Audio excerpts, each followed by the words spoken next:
It's up to you, New York, to New York, New York.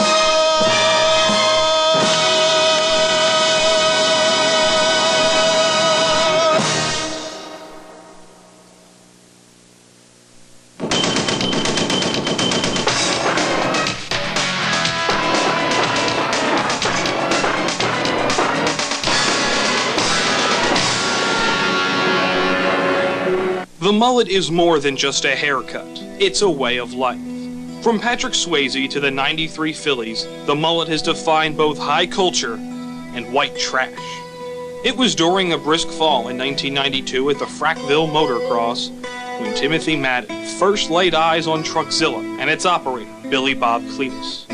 Looking past Billy Bob's toothless grin and vomit-stained wife-beater, Tim could only focus on his mullet.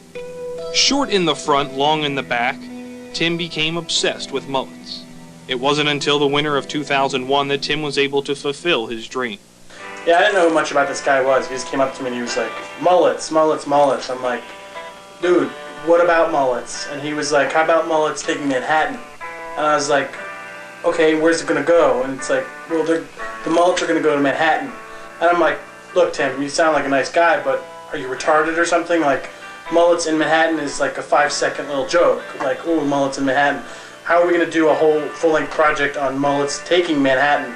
But I mean, whatever. I mean, the kid had heart, so I figured, hey, you know, you can come to a meeting, you can pitch it to us, we'll see what it is. I figured there's no chance in hell we're going to do it, because, you know, this guy's a dumbass. Through the Flickheads, Tim had the chance to produce a full-length mullet movie. But first, he needed the support of the group. Hey, whoa, guys, if you don't know, I'm Tim. I got no idea for mullets take Manhattan, and I did all this. I got a screenplay. I wrote it up, so you guys can check that out. And these wigs are preliminary, but I thought maybe we'd have some. We could get some more colors, some more styles. There's no one type of mullet. It's more of like a lifestyle. Are you done? I think we heard everything we need to hear. Was there anything else? I wanted to play you a song. It's kind of like maybe like the opening scene I see, right. We're like Canning Man or something like that. Do something about your long filthy hair. It looks like a rat's nest. Do something about your mullet. Get out the hair clippers, jerk. Cut that mullet. Cut that mullet. Cut that mullet. Cut that mullet. Listen to the rate too. That's maybe more of a different mullet. Get that crazy ass mullet off. Crazy ass mullet. Take your ass to the barber shop. Take your ass to the barber shop. You're sick of looking like an asshole. So basically after the pitch meeting, we were all thinking, you know, I guess we could do it, but no one wanted to do the work for it. You know, no one wanted to actually do any work for this dumb mullet sketch. So I was like, you know what, Tim? If you can get the van, the crew, the cast, the mullets, the script, the location, the gas, if you can get all these things, by all means, we'll do your project. God, I was so fucking pissed when he got all that shit done. Tim got everyone up at 5 a.m. for their 3.5-hour drive to the Big Apple. Well, the whole idea of Mullets Take Manhattan was just ridiculous. I mean, I don't know, when Tim first said it to me, you know, it sounded funny. Like, it was cool, like, you know, we'll walk around the city with mullets, it'll be a good time. But it didn't really hit me until we got in the car. I don't know, the car ride, it was long, it was 3.5 hours. We had to listen to the Mullet CD the whole way up there because Tim wanted to be inspired by it. Unfortunately, problems began arising through the trip. The wigs had arrived, but they weren't cut. Well, next we had to get the wigs cut, so we walked into this really sketchy McDonald's in the middle of New York, and Tim started cutting my wig in the men's bathroom, nonetheless. Okay, I saw Tim cut Natasha's hair, and I was like, yeah, I want to walk around with that on my head. So I was like, let's go see a professional.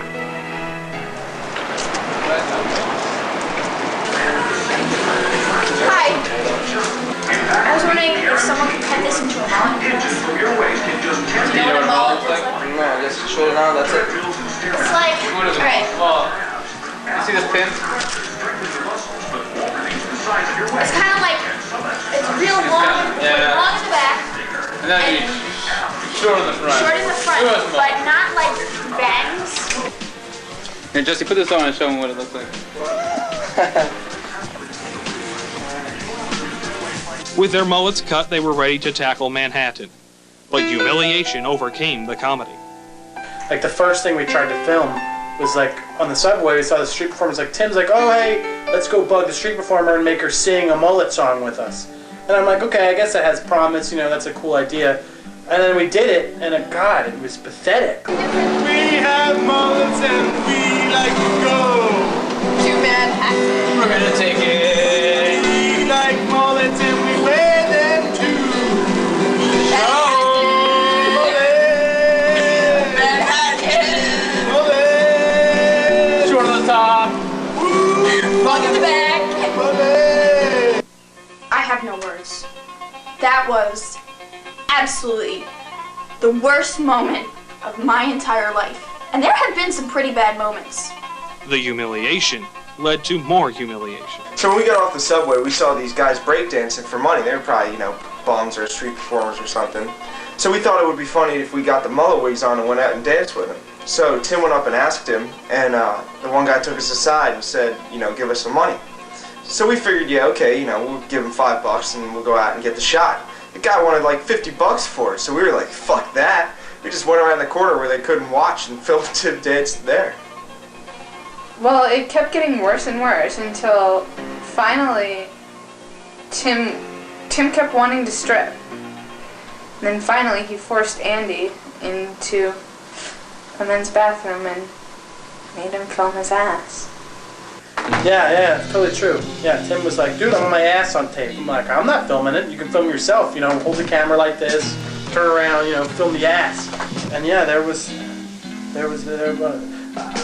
I can't do this, I'm sorry. Can we cut for a sec? Things completely fell apart. No one spoke a word on the ride home, and no one could erase the image of Tim's bare ass burned into all their minds. Weeks progressed and time began running out, so the group tried to get together to try and salvage what they filmed. But Tim had begun to drink himself into an early death. Alcohol and failure consumed his daily life, and his dream had become his hell.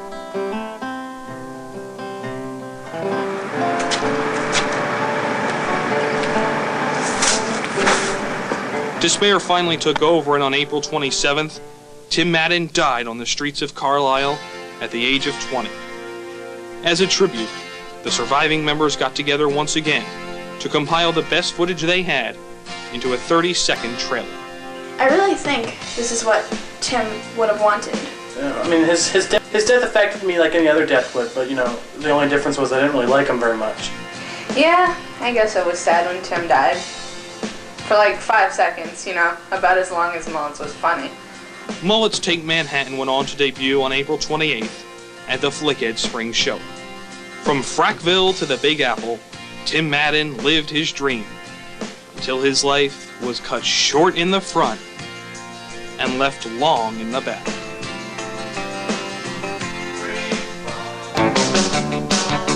Get the rat's nest off your head.